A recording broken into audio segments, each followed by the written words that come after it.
V-Guard presents कौन जीत रहा है, को पावर्ड बाय सेंसोडाइन एंड विमल। बोलो जुबां केसरी। नमस्कार।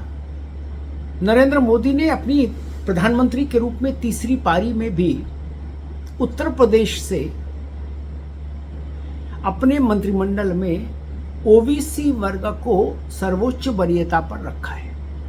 जी हाँ, 2014, 2019 और 2024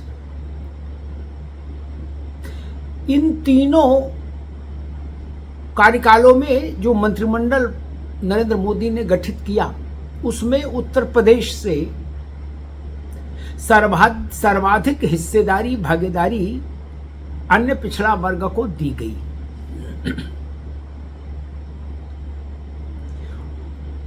एक उदाहरण आपको देता हूं।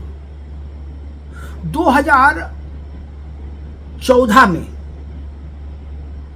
भारतीय जनता पार्टी ने उत्तर प्रदेश में प्रचंड जीत हासिल की थी। 73 सीट आई थी उसकी,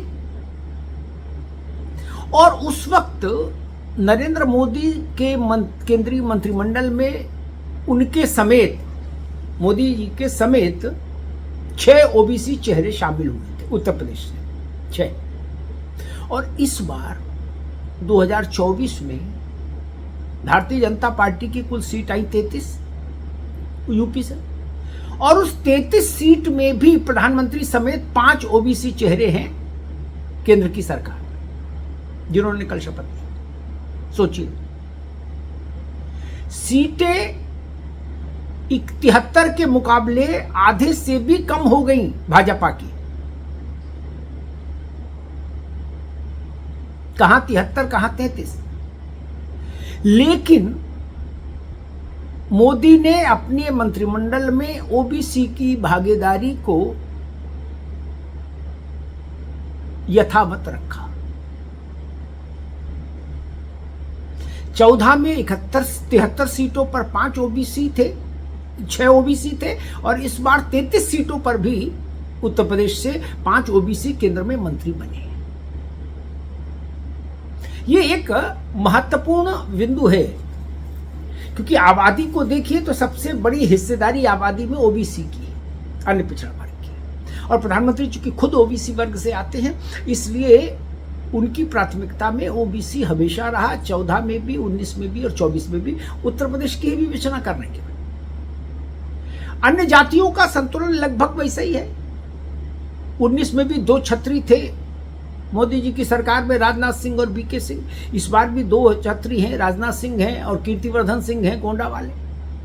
ब्राह्मण 19 में 2 थे, 19 की सरकार में महेंद्र नाथ पांडे थे और अजय मिश्रा टेनी लखीमपुर वाले। लेकिन 24 में चूंकि ये दोनों हार गए तो केवल एक ब्राह्मण चेहरा, और नया ब्राह्मण चेहरा जतिन प्रसाद, जो पीलीभीत से जीत कर आए। कुर्मी 2019 में भी जो चेहरे थे 2, वही इस बार है, अनुप्रिया पटेल और पंकज चौधरी। जाट चेहरा पिछली बार संजीव बालियान थे केंद्र में उत्तर प्रदेश से, और इस बार राष्ट्रीय लोक दल के अध्यक्ष चौधरी चरण सिंह के पौत्र जयंत चौधरी हैं खुद, जिन्हें स्वतंत्र प्रभार दिया गया है राज्य मंत्री के रूप में। पिछली बार एक लोध था, लोध जाति से एक व्यक्तित्व था, बीएल वर्मा, और इस बार भी बीएल वर्मा की कुर्सी यथावत है। यानी लोध जाति के रिप्रेजेंटेशन में, प्रतिनिधित्व में कहीं कोई अंतर नहीं आया। दलित में जरूर यह रहा कि पिछली बार की सरकार में उत्तर प्रदेश से 3 दलित चेहरे मंत्री थे। जी हाँ, 2019 वाली सरकार, भानु प्रताप वर्मा जालौन वाले, कौशल किशोर लखनऊ मोहनलालगंज, और एसपी सिंह बघेल आगरा। इस बार भानु प्रताप वर्मा और कौशल किशोर चूंकि हार गए तो एसपी सिंह बघेल रिटेन हुए हैं, दोबारा मंत्रिमंडल में आए, और उन कमलेश पासवान वासगांव वो मंत्रिमंडल में आए। तो दलितों के प्रतिनिधित्व में ये 2 चेहरे हैं, बघेल और कमलेश पासवान। पहले 3 थे, अब 2 हैं।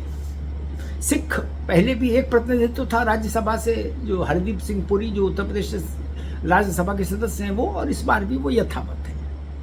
हाँ, 19 में एक निषाद चेहरा भी था उत्तर प्रदेश से, साध्वी निरंजन ज्योति।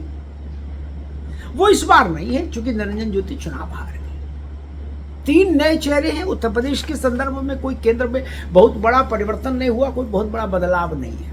3 नए चेहरे हैं कुल जमा, बाकी सब वही पुराने चेहरे। जो हार गए वो चले गए। स्मृति ईरानी हो, महेंद्र पांडे हो, भानु प्रताप वर्मा हो, संजीव बालियान हो, जो हारे सो गए। अन्यथा 3 ही नए चेहरे लिए गए। उत्तर प्रदेश में सोशल इंजीनियरिंग भाजपा के लिए सबसे महत्वपूर्ण प्राथमिकता है। इस मंत्रिमंडल के गठन से भी आपको दिख रहा होगा। भाजपा ने जब से केंद्र सरकार संभाली है 14 से लेकर अब तक, हर बार उसने ओबीसी को अधिकतम प्रतिनिधित्व देने की कवायद की है, कोशिश की है। लेकिन इस बार जो लोकसभा का चुनाव उत्तर प्रदेश में हुआ, उसमें जो परिणाम आए हैं और उनकी जो विवेचना है, वो विवेचना एक दूसरे दृष्टिकोण की ओर भी इशारा कर रही है कि इसको भी देखिए। और वो दूसरा कोण है कि गैर जाटव दलित, मायावती जी खुद जाटव समाज से आती है, इस नाते मैंने कहा गैर जाटव दलित। जाटव दलित तो अभी भी मायावती जी के पीछे। गैर जाटव दलित में भारतीय जनता पार्टी को इस लोकसभा चुनाव में भारी नुकसान हुआ है। जो नॉन जाटव एससी थे, उन्होंने भाजपा को छोड़कर समाजवादी पार्टी की ओर जाना बेहतर समझा उत्तर प्रदेश में, या जहां कांग्रेस का उम्मीदवार था वहां कांग्रेस था। और ये बड़ा हिस्सा है। एक आंकड़ा बताता है कि 100 में 54 गैर जाटव दलित समाजवादी पार्टी और कांग्रेस के गठबंधन की ओर चले गए उत्तर प्रदेश में। बाकी 22-23% भाजपा के पास रहे और शेष बसपा के खाते में गए।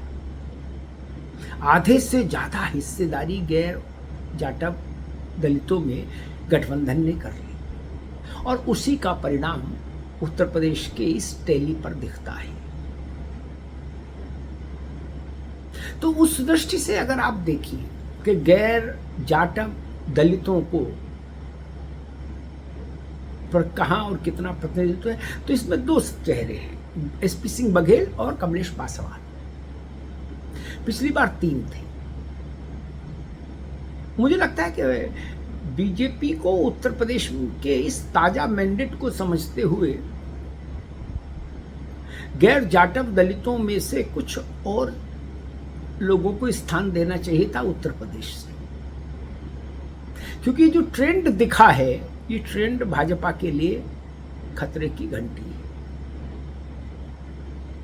अगर दलित बसपा को छोड़कर सपा कांग्रेस की ओर जाएगा तो वो भाजपा के लिए चुनाव में असहज स्थिति पैदा होगी, जैसी इस बार हुई।